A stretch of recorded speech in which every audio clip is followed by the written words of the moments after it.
안녕하세요. 미국 공인 뉴트리셔니스트 스티븐입니다.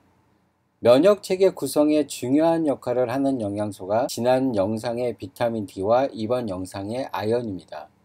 아연은 영어로 징크라고 하는데 일반적으로 알려진 영양소들과 다르게 약간은 생소하다고 생각될 수 있습니다. 아연은 우리 몸에 절대적으로 필요한 미네랄이지만 다양한 음식에서 필요량만큼 섭취할 수 있다고 하여 결핍이 우려되는 영양소에서 제외됐었습니다. 그러나 불규칙적인 식사와 인스턴트 음식이 만연하면서 아연이 체내에 흡수되는 것을 더해하며 결핍되는 증상이 늘어난다고 합니다. 또한 최근 발생한 코로나19로 인해 아연이 면역체계와 직접적인 영향이 있다고 하여 필요성이 강조되고 있습니다. 하지만 이런 원인을 생각하지 않아도 아연은 대부분의 사람들이 부족한 상태였습니다. 아연은 우리 몸에 필요한 필수 미네랄로 체내에 소량 보유되어 반드시 섭취를 통해 공급되어야 하는 성분입니다.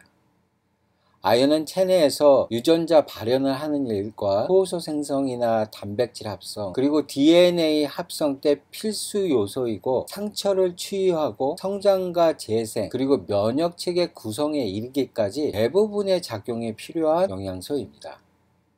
그래서 아연이 결핍되면 시력 감퇴가 오고 손톱이나 머리칼, 발톱의 성장장애가 오고 뼈 질환이라든지 근육장애, 빈혈, 신장 질환에 이르기까지 영향이 있다고 합니다. 또한 쉽게 바이러스에 감염되거나 잦은 피부 발진이 일어날 수 있습니다. 아울러 기억력이 감퇴되고 남자의 경우 정력 감퇴 문제의 원인이 될 수 있다고 합니다. 그럼 충분한 아연을 섭취하게 되면 좋은 점에 대하여 알아보겠습니다. 첫 번째로 염증이 감소됩니다. 아연은 산화 스트레스를 줄이고 신체 내에서 염증을 일으킬 수 있는 단백질 수준을 감소시킵니다.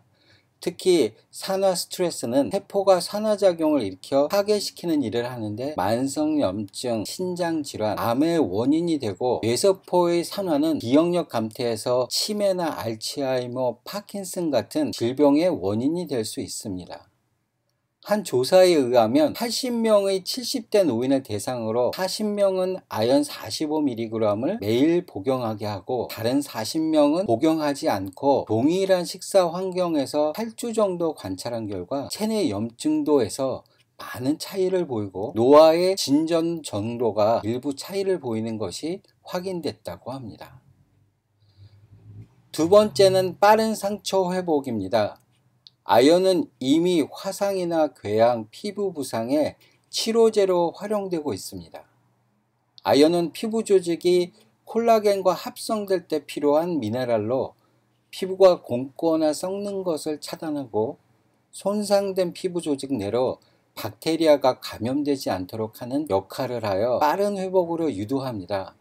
따라서 아연을 보충하면 상처의 회복 속도가 빠르게 호전됩니다. 한 예로 당뇨병으로 다리가 괴사되는 증상을 가진 60명의 환자들을 대상으로 12주 동안 매일 200mg의 아연을 투여한 결과 대부분의 환자들이 아연을 투여하지 않은 환자보다 환부의 크기가 현저하게 차이가 나게 좋아졌다고 합니다. 세 번째, 면역체계가 강화됩니다. 아연은 면역체계를 강력하게 유지시키는 데 일조한다고 합니다. 왜냐하면 면역세포들 간 교신하는 신호에 아연이 절대적인 요소이기 때문입니다. 그래서 충분하게 아연을 섭취하면 면역세포들 간에 긴밀한 교신이 이어져서 인체에 침입하는 바이러스를 감지하고 조기에 체내의 위험성을 전파하여 빠른 항체가 생성될 수 있다고 합니다. 요즘 코로나19 바이러스가 출몰하고 아연을 복용해야 한다고 하는 것이 이런 이유에서 비롯된 것입니다. 좀 더 구체적으로 설명하면 아연은 면역체의 T세포와 NK세포의 활동을 향상시키는 역할을 합니다. 이들 세포가 박테리아나 바이러스의 감염을 감지하는 역할을 하는 것으로 우리 면역력과 직결된다고 볼 수 있습니다.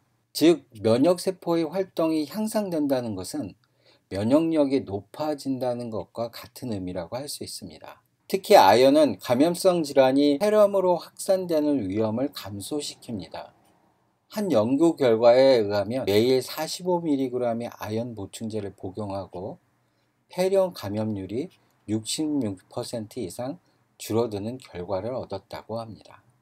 네 번째, 여드름과 같은 피부질환 치료에 도움이 됩니다. 여드름은 전 세계 인구의 9.4%에 달하는 흔한 질환입니다. 여드름은 모공으로 분출되는 지방성 기름에 박테리아가 서식하면서 염증을 유발하여 발생하는 것으로 알려져 있습니다. 이는 다양한 연구를 통하여 아연을 복용하거나 바름으로 박테리아의 성장을 억제하고 유분 분출이 조절되어 효과적인 여드름 치료를 할 수 있다고 밝혀졌습니다. 이렇게 아연은 우리 몸의 필수 요소인데요. 섭취는 어떻게 해야 할까요? 아연은 주로 동물성 음식에 많이 분포되어 있습니다. 특히 굴, 게, 홍합 같은 조개류에 다량 함유되어 있고 소고기, 돼지고기, 그리고 각종 어류에 이르기까지 다양한 식재료를 통해 섭취할 수 있습니다. 식물성으로는 귀리, 현미, 콩, 버섯, 아스파라거스 등 특히 최근 다이어트에 좋다고 하는 비트에 함유되어 있다고 합니다. 언젠가 다이어트에 대해서 다룰 기회가 있을 텐데요. 비트 주스를 꾸준히 먹고 체중이 감소되었다는 TV 프로를 시청한 적이 있었습니다. 사실 비트에는 체내의 염증을 줄여주는 아연과 같은 성분들이 다량 함유되어 있어서 꾸준히 복용하는 경우 지방이 분해되는 것이 아니라 지방 내에 분포된 염증들이 줄어들면서 살이 빠지는 효과를 얻게 되는 것입니다. 이렇게 아연을 섭취한다는 것은 매일 꾸준히를 전제하고 있습니다. 앞서 각 기관들의 조사들을 봐도 최소 12주 또는 그 이상을 복용해야 효과를 보는데 매일 식단에 맞춰서 아연을 섭취하는 노력은 쉽지 않습니다. 때문에 보조제를 선택하는 것은 현명한 방법이라고 생각합니다. 아연 보조제 복용 방법에 앞서 올바른 보조제 선택이 있어야 하는데 흡수율이 좋은 구연산 아연, 영어로 시츄레이트 징크를 추천드립니다. 가급적 흡수가 어려운 산화아연인 글루코네이트 징크는 피하시는 것이 좋습니다. 산화아연은 의사의 처방이나 특정 질환의 치료를 위해 고함량으로 제조된 것이 많은데 일반적인 보조제를 위한 목적으로는 시츄레이트 징크가 좋습니다. 복용량은 세계보건기구에서 정한 하루 권장량이 8에서 11mg이고 임산부의 경우 12mg, 노인의 경우 14mg의 권장을 하고 있습니다. 여기서 이 수치는 체내에 필요한 아연의 양을 토대로 산출한 수치로 실제로 보조제로 복용하실 때는 이보다 높게 생각하셔야 합니다. 아연을 기반으로 연구하거나 임상실험한 자료들을 봐도 40mg 이상 복용한 사례가 대부분입니다. 그 이유는 보조제로 복용하는 경우 체내에 흡수되는 흡수율이 떨어지기 때문입니다. 평균적으로 식사와 함께 아연 보조제를 복용하면 53%에서 65%까지 흡수가 되고 이렇게 흡수된 아연이 체내에서 약 80% 정도만 아연으로서 역할을 하기 때문에 결국 40mg의 아연을 복용했을 경우 체내에서는 훨씬 적은 양으로 작용하기 때문입니다. 복용 방법은 간단합니다. 하루에 한 번 식사와 함께 복용하는 것을 권장하는데 오전, 오후 차이가 없이 매일 같은 시간대에 복용하는 것이 체내의 일정한 아연량이 유지되는 데 도움이 될 것입니다. 여기까지 아연에 대하여 알아봤습니다. 아연은 소개한 대로 우리 몸에서 면역력과 신진대사의 필수 요소입니다.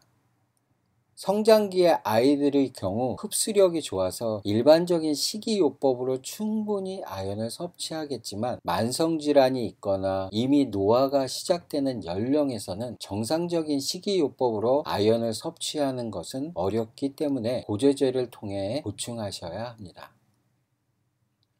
스티븐 건강정보는 잘못 알고 있는 건강상식을 바로잡고 조금만 노력해도 젊고 건강해지는 체험 정보를 소개하기 위해 노력할 것입니다. 감사합니다.